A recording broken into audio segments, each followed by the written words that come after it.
Hey everybody, welcome back. Honoree, how are you? Fantastic. So excited today. I'm sure you are because you got a big thing happening. Yes, I We do. have you have a book release. Correct. Yes, America and everyone else watching this. This is You Must Market Your Book by the one and only Honoree Corder, author of You Must Write a Book, which is Very right here. bossy. Oh, I've got all the props today. all the props. You're my Vanna. Thank you, Yes, Vanna. I'm Well not as good done. as Vanna, but I'm trying. Well, The book fine. is amazing and Thank it is timely. you. Um, I am reading every word of it on the edge of my chair because you, much like you did in You Must Write a Book, you put so much actionable advice into this that it's like if you are someone writing or potentially writing and releasing a book, you've got to pick this up because um, the ROI that you get off of your books is found in the post publication, right? That's yep. So I think it's not only is it like a fantastic topic related to the other videos we've done on why people should have books and why this is so helpful for your business, but you've written this book in a way that really helps people impact their other people, their clients that they're trying to serve, and their businesses in such a positive way. So talk to me about the obvious motivation for writing a book about marketing books. Sure. Well, it's something that people come to me for because I'm known for selling books, and behind selling is marketing, obviously. Um, I wanted to give people freedom to think about book marketing in a way that was comfortable for them, to challenge them to think about their book marketing in a way that might be really counter to what they normally hear, because we are told, I'm bossy when I say you must do this and you must do that. I think that there are a lot of people that say you must do this particular book marketing activity. Mm. And I challenge anyone who says there is one way to market a book, or there are five things every person must do to market their book, when they're not taking some other factors into consideration. So I Mm. want to share, in the book, I share the considerations and then allow people to customize their book map, their book marketing action plan, so that it fits all the things that they consider before they put it together. Well, it's remarkable in its scope because you do something brilliant um, here. And I've been Checks out. bragging about this because you did it in your first, well, you did it in You Must Write a Book. You get so much value in this book.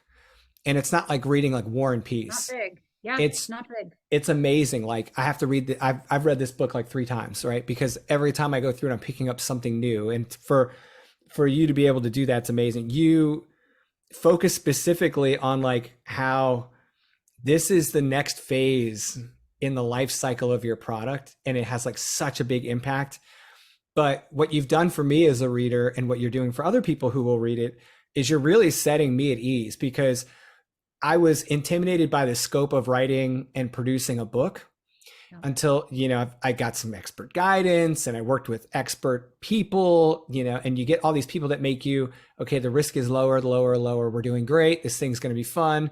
And then you publish and it's like, there's all that stuff again, right? There's the whole Right. world of marketing out there. Yes. And it's all the what Yes. ifs and what cans and all those things. And you do such a good job of making it tangible in the book. Awesome. Well, I Yeah. want people to feel liberated. I want you to feel like you have the liberty to say, I don't really want to do that, or I would love to do that. I'll Mhm. give two examples on, the opposite ends of the spectrum. The first one is podcast interviews. I'm a sucker for a podcast interview. I love them. They're wonderful. They work really well for me. I'm happy to Yeah. do them. I'm not uncomfortable by, in front of the camera. I'm not Mm. uncomfortable having conversations with people. And there are a whole lot of factors that go into that. A lot of things in my background contributed to how comfortable I am in that situation. I have worked very closely with authors who are introverts. I talk about them in the book. one who I had specifically in mind. And when I said one of the best ways to market your book is to do podcasts, he was like, nope, not going to do it. Yeah. Never going to do it. Not going to happen. And so we had to come up with other options that were comfortable to him. There are a lot of people who will say, you have to do TikTok videos. You need to do a lot of stuff on social media, specifically TikTok, and even more specifically Book Talk, which is the book side of TikTok. Right. And I'm thinking, no, not going to do it. I don't mind a video, but I'm not going to rehearse videos. I'm not going to record videos. That's not my jam. If I'm recording a video, it's this, or it's for one of my courses. Right. Or a webinar or something. Yeah. Yeah. It's not a micro video that's going to be gone in an instant that I'm going to hope is going to go viral and bring people to me in a place where I think a lot of nonfiction or fiction authors have success, because fiction authors are more likely. I'm not saying you'll never find a nonfiction book on Book Talk. I'm not saying that at all. I'm saying, where are people most likely to find you? Sure. I don't think people are most likely to find me on TikTok or Book Talk. Hi, because I'm not there. And number two, I don't think people are looking for someone like me there. And it doesn't fit with my personality. It doesn't fit with the job of my book. It doesn't fit with my time allowance, and it doesn't fit with my budget. So it doesn't meet any of the 4 criteria that I give people to think about before they design their book map. And so therefore, it's not the right thing for me. However, Colleen Hoover, who is a very successful fiction author, who, if you haven't heard of her, you just heard of her, go look her up. She probably has half of the books on the New York Times bestseller list. And by half, I mean like 50 out of the 100 are written by her. She's just incredible. And she got a lot of her push or her momentum from Book Talk. And I've never seen one of her Book Talk videos because I'm not on Book Talk, not even to watch, right? I wouldn't know where to find it. All of that to say is it's worked incredibly well for someone, and she likes it and she does it, and that's great. And if you don't like it, like my client didn't want to do podcasts, but has done very well with his book. I mean, has crushed any expectation, but didn't do a podcast interview and refuses to do that. So there you go. Yeah. I mean, it's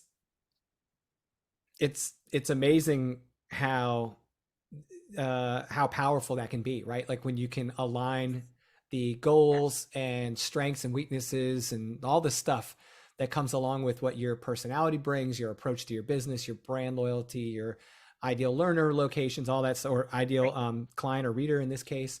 And I think that you stepped through the book in a very logical way to address all of those things leading up to the map, which I think is, when I saw the book marketing action map or plan, sorry, I was like, oh my gosh, where's my paper?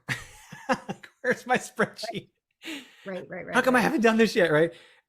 But you start with like how to think about book marketing, like getting your mind right about this, which was huge for me because I was overwhelmed by the potential of doing it, especially, which seems kind of crazy because you'd think, well, you market courses, you advise other people how to market. It's a different thing. Totally different product.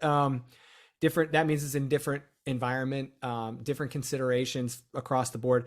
And then when you talk about building your book marketing team, I don't know why when I started looking at that, it was almost like a different shade on the same expectation that I had, because it was no different than like producing the book, right? Like you have to have a good book team to build the right book. And then you develop this book marketing team. It seemed so, I don't want to say obvious to me, but I hadn't done it. I hadn't considered it properly. But reading the book, really eased, by learning all those things, it eased my concerns over marketing the book. I'm sure you see the same thing I see with a lot of course creators, where they're really cool with the course creation process and they're all about writing the book. But as soon as that's done, it's a whole nother game. Yeah. Like it's a whole nother world of work, and they're not comfortable doing it. Right. And I think that Well, I think if you ask any person, who are you more comfortable promoting, me or you? They'll say, oh, I can talk about you all day, but I don't want to talk about myself. Mm-hmm. I'm comfortable promoting other products and services, but something that I did, it feels not right. It feels salesy, Right. or as though there's something wrong with sales. And there's really nothing wrong with sales. There's nothing wrong with marketing. There's nothing wrong with marketing your book. However, let's go to the 4 things that are important, which I've already mentioned, but let's talk about them a little bit in more detail. The 4 things that I think are important to really understand and consider when you are thinking about marketing your book and putting together your book map. The first thing is your personality. So if you're not inclined to do something, or you have to make yourself do it, it's like dieting, right? It's like my personality when it comes to dieting is I will diet and then I will stop. And it was the longest 30 minutes of my life. Yes. Right? I'm going to give this up at least for another 15 minutes. If it's counter to your personality and you have to make yourself do it, you have to consciously make yourself do it, and consciously make yourself do it, and consciously make yourself do it. And the minute you can figure out a way to not do it or to get out of doing it, you are certainly going to not do it and stop doing it, and then forget you ever had to do it, or not ever get back to it, or procrastinate about it. Or is that just me? It isn't, obviously. Yeah. So when you're thinking about book marketing, think about it in the ways that are in alignment with your personality. I don't like going to large networking events where I don't know a lot of people. I like having intimate one-on-one conversations. So therefore, going to large events and marketing my book, not my most fun, right? Having a book table at an expo or something, no good. Doing a podcast interview, 2 thumbs up. In alignment with my personality. So introvert, extrovert, ambivert, right? Introvert is how you recharge by yourself, or extrovert, recharge around people, or a little bit of both, or in certain circumstances. So that first thing, the first box to check is to really just understand what kind of a person are you, and running any potential marketing activities through that filter. The second thing then is the job of the book. What is the job of your nonfiction book? The job of your nonfiction book could be to earn you book royalties. It could be to bring new clients or customers to your business, or both, or neither, right? You have to figure out what the job of the book is, because if you're thinking, oh, I know what I'll do. The job of my book is to sell lots of books. So I'm going to put it for sale in the veterinarian's office, but your book isn't about animals. Then the book isn't going to be found by the people who would buy the book, and you wouldn't earn book royalties, or they wouldn't come to your business, right? So you have to think about, where is your reader going to be, and is what you're doing making sense, and is the money that you're investing, and that's the third or fourth, depending on which order you put time and money into it. A lot of people think, oh, well, I'm going to pay for X and it's only $5,000. And I think of $5,000 as actually being $10,000, because I have to earn $10,000 in order to have $5,000 to pay. Gotcha. And so I've got to get my $10,000 back multiplied. I don't want to just break even. I don't want to go, well, I'm going to spend 10,000, I'll get 10,000 back, because then there's the time that goes into it. And time, in my opinion, is more expensive than money. Yeah. So whether I'm looking at paying for a $35 promotional spot, or an $800 BookBub spot, or a $25,000 billboard, I have to think about it in terms of how much money do I have to earn, and how much time do I have to put into it, and what's my potential ROI, and is it worth it? So I think about it from a time and money ROI in addition to that. So when you have actions in your book marketing action plan that are in alignment with your personality, the role of the book, the amount of money you have to spend, and the time you have available, and the time is different initially, because when you initially launch your book, you got to spend more time marketing it. Over time, you're able to drill down here are the 3 things that work. I'm going to just do those 3 things. I don't Mm. have to do 12 things and see which of them are effective, because I found 12 things that fit. I'll do all 12 things, but 9 of them, results that don't really move the needle so much, 3 that do. I'm going to do these 3 things and I'm going to be consistent with them over time. You spend less time and less money to get bigger results over the long term when you identify what those actions are. Mm. So book marketing never ends. Your book isn't an avocado. You're welcome, Beth Ramos. She likes it when I say that. It doesn't expire. If you have evergreen content or close to it in your book, you will always be able to market your book. There is always a new potential reader, always a new potential client. You held up, you must write a book. Mm-hmm. That book is in this year, this calendar year, it will be 7 years old. Wow.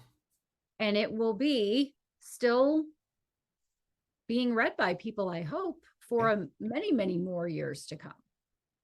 As a matter of fact, I've seen a trend up in terms of sales and readership year over year, instead of the first year it did the best and now it's declining. Right.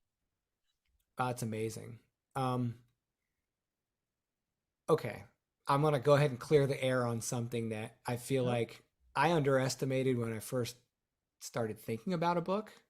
You helped me understand this. I was just clueless about what a traditional publisher could or could not do for me.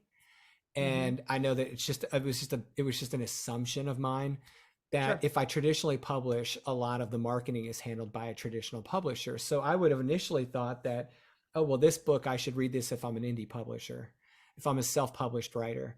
But I mean, the reality is not necessarily in alignment with my assumption, is it? A lot of people that traditionally publish are on their own to market their books, correct? Everyone is on their own to market their books, whether they are traditionally published, hybrid published, or indie and self-published. Ultimately, if a traditional publisher wants to sign you to publish your book, it's because they think you are going to sell a lot of books, not they are going to sell a lot of books, that you are going to be the engine behind a lot of book sales. As a matter of fact, they will ask you, what is the size of your audience? What is the size of your social media following? What is your engagement? What is the size of your email list? How many books do you think you are going to be able to sell? They will compensate you accordingly. They will give you an advance accordingly. It's a business, right? So they're making a business decision. If they want to sign you, that's a really good sign. You should probably not traditionally publish your book. But I think that I'm being a little funny, because I do think that traditional publishing, hybrid publishing, and indie publishing is the perfect fit for different people. And so I'm not saying that one is better than the other. I skew indie because in the beginning I didn't think I could be traditionally published, and now I don't want to be traditionally published because I like having all of the controls and timing and all of those sorts of things. And also, you make much more as an indie author when you do sell a book. If a book retails for $10, you're probably going to make $7 instead of $1 or less. Right. And you have more flexibility with purchasing your own book. Oh, definitely. Author copies cost a fraction of what they cost through a publisher. A publisher will sell you your books, but they're going to mark up the book as well. So you're going to pay a premium for your own book, even to purchase your author copies, which is fine, right? I'm not saying it's wrong. You're just speaking the facts. So the assumption then is that if I have a traditional deal, I'm just writing the book and then I get to look pretty, and then the marketing is done by the publishing company. They will, maybe depending on your clout, your following, your email list, they may get you some PR. They may not. They may expect you to get some PR. But the underlying expectation is that you are the Tom Cruise of your Top Gun. You have to show up and promote your movie. You can't send someone else to do it. You are the author. You are the person people want to hear from and talk to. So you are the marketing engine. So when it comes to putting your book marketing team together, you're person number one. You can have a nice support team, but you definitely need to understand that you're the engine behind it. Wow. Yeah. it was a kind of an eye opener to me to see that on the traditional publishing side, not as a person being traditionally published, but with friends of mine who worked with traditional publishers that had been published multiple times that were um, offering me a copy of their book. And we'd start talking, and I'm like, hey, so how's the book marketing going? And they're like, what do you mean? And I'd be like, oh. And they start sharing experiences with me, and I'm like, oh, okay. And so it opened my eyes that even if I tried to stay on the path toward traditional publishing, which is what I was originally on the technical side for my engineering publications, that I was still going to adopt a lot of the lion's share of marketing and selling the book. And it was just, I wondered what resource I would go to learn that. So the fact that this book exists would have made me very comfortable years ago taking on that risk, whether I decided to traditionally or indie Sure. publish. And now I'm in a different space with that. So it's great. But I think one of the cool things about this book is, and I'm not trying to blow your head up too much here, but the No. way you present the information put me at ease on page 1. So I'm very comfortable with the conversation of marketing and sales because I've had sales coaches. I've been marketing. I'm not a marketing expert. So I still have those like every other small business owner that's not a marketing expert, Yeah. you should Yeah. know that you're not an expert at marketing, right?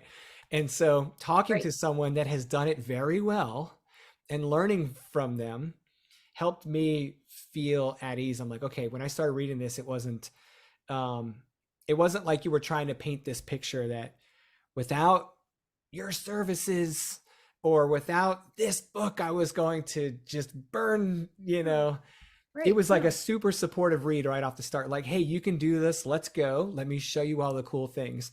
And I think that actually lends itself to what marketing requires. So can you talk a little bit about how your approach to marketing may differ from some of the other approaches out there? And I can talk all day about how I saw it in the book, but I think your optimism comes through in it, and your Sure. approach to marketing reflects that as well. Sure. Well, I think the first thing is you have to have a positive attitude about marketing, Mhm. and you've got to adopt as much as you possibly can the expectation that it's going to be successful and that you're going to figure it out. Also, that you don't have to do what you're seeing. And I think what you would have Mhm. done is what a lot of people do is they type into Google how to market a book. Yep. How do I market a book? What do I do? And then you see what everyone's doing and you go, well, everyone's doing this, so I guess I have to do that too, without knowing the 4 considerations we already talked about. And I also think that it's a learning process because no 2 books are the same. Mm. They might be similar, but they're not the same. No 2 authors are exactly the same. And so you have to really figure out what do you have the bandwidth for? What do you want to do? And then expect that you're going to either, and I'm going Dr. Phil on us right now, but it's like you're either going to make the right decision or you're going to make the decision right? So you're going to either do something and it's going to work and you're going to go, well, that's cool. I did it and it worked. Or I did something and I didn't win. Instead, I learned. Right. So I have made all of the mistakes. And I'm like, okay, well, some of them were $15,000 mistakes, and some of them were $15 mistakes, and some of them were 15-minute mistakes, and some of them were 150-hour mistakes. But I learned like, oh, okay, I don't have to do Instagram stories. I don't have to do book talk. It's probably not a good idea if I try to do Facebook ads. Just because, and not because Facebook ads don't work. I think Facebook ads work beautifully, but I don't love the data side of it. I'm not the person that's like, yay, Excel, give me a spreadsheet, super excited. I'm sure you are. I don't mind it. It's fun. Lucas, right? Well, but if that's what works for you, then do that. Yeah. Right? If you want to be as an indie publisher, if you want to be exclusive to Amazon, be exclusive to Amazon. If you want to get wider distribution, then you have other wider distribution options. But that factors into time and money, because going wide, being wide as an author, which is an indie term for having your books available everywhere you can have your books available, Kobo, Draft to Digital, Ingram Spark, etc., and Amazon, Apple, etc., means you have to monitor all of those dashboards and make sure your book files work on all of those dashboards and make sure all of your metadata is right on all of those platforms, etc., etc. And that requires a lot of time. And if you're going to advertise on any or all of those platforms, also more time. So just really getting clear on who you are and who you're not. Right. What your book is and what your book isn't. How much time you have or don't. How much money you have to put toward it or don't. All of those things are important to really just understand. And so I didn't want to have a book full of tactics without also offering a book with strategy behind it. Because if you just do a tactic, you might do 47 things and then all of a sudden you sell, you know, if you're selling 25 books a day, all of a sudden you sell 250 books. And then you're like, well, which one of those things worked? Oh no, now I need to do all of them all the time because I don't know which one is effective. I'm exhausted just thinking about that and talking about it, not even doing it. Yeah. Not even doing it. So now my book launches, my book pre-launch, launch, and marketing is very streamlined. My book map is very extensive, which is why I provide an example in the book. And there's also, I must market my book workbook with plenty of spaces to write in where you, are you literally going to go buy it right now while we're talking? You just gave, I'm like, I don't have that. I'm going to have to I go don't have that. Right. Yeah. Well, I'm absolutely going to go buy it. New today. Anyway, I provide the workbook because you need space to do it. So I put in there for the most part, like I didn't put in every single podcast because my book podcast target is different than almost anyone else's, right? Unless you're writing a book about book marketing, having my complete book map wouldn't be helpful to you. So I added all of the points that were important and then a space for you to flush it out throughout the workbook, and then a space to have your book map for the book you're marketing. Right. So Okay. all in a nice big, workbook, 8.5 by 11 size, so that you can kind of open it up, lay it flat, and write down the pieces of your book map that, I like to write it before I type it. So I write mine out and then I type it and then I print it out and then I check all the, I'm a bit of a nerd too, not a shocker.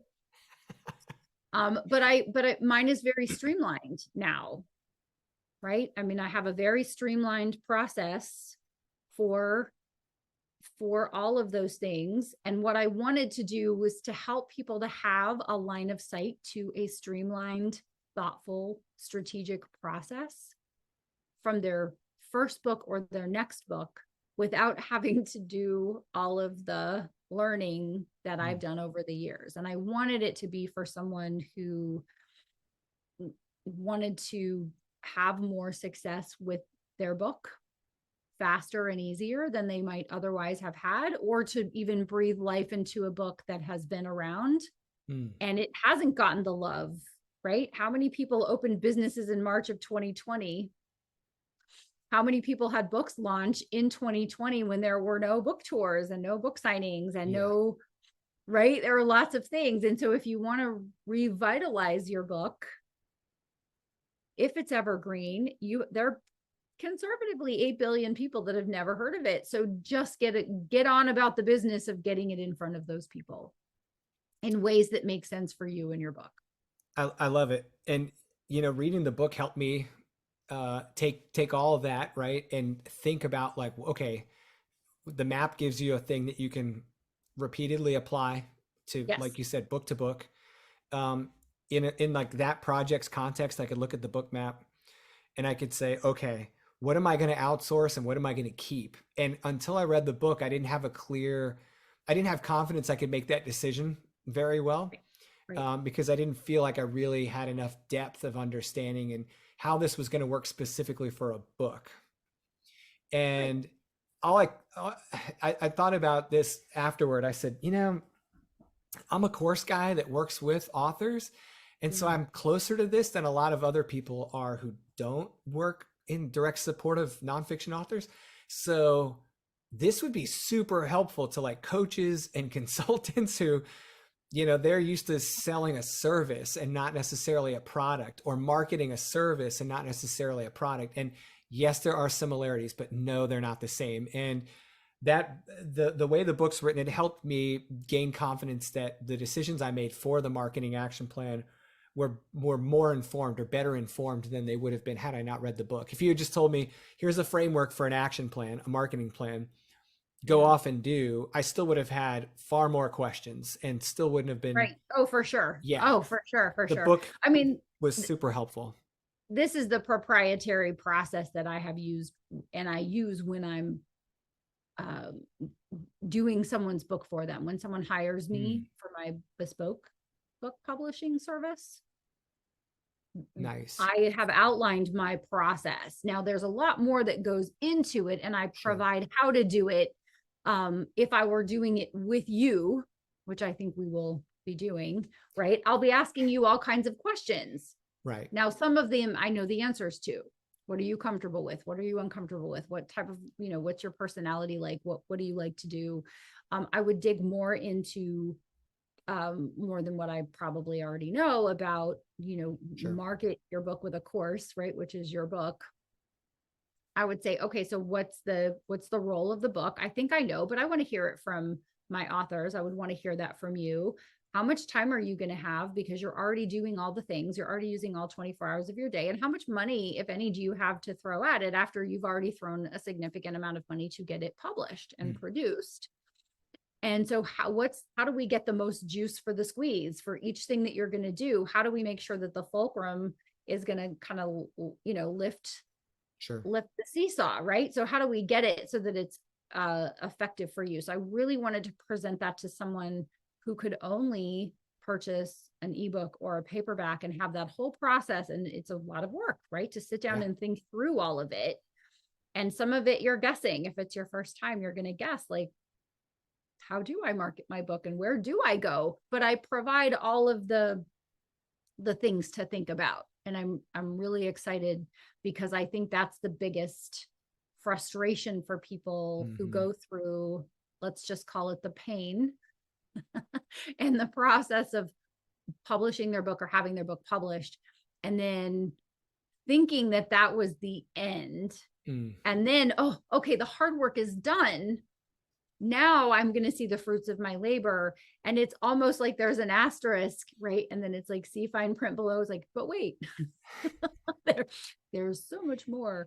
And I wanted you to know what the more was. I want you to know what the more is and how to manage it so that it doesn't make you crazy, so that your book doesn't fail and your book hits the vision that you had in your mind when you first started writing it. We all have a vision, like, what is my book going to do when it's published? What is the book going to do for me? What is the book going to do for the reader? What's the transformation that's going to take place for all of us?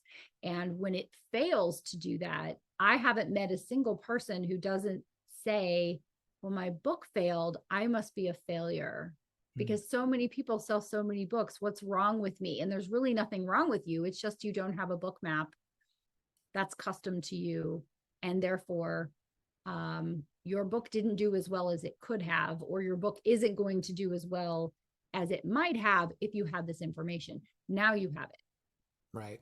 And I mean, it's just incredible to have all that and then go execute and have something to come back to.